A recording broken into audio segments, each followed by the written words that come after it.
Velkommen til Møgeltønder med den smukke gamle kirke. Kirken har de seneste år lagt hus til flere royale begivenheder.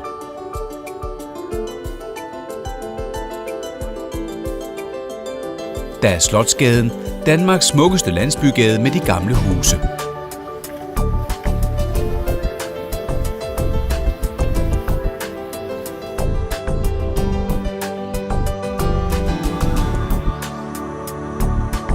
Schackenborg Slot.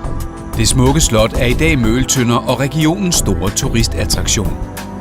Her bor hendes kongelige højhed prinsesse Marie og hans kongelige højhed prins Joachim med børnene.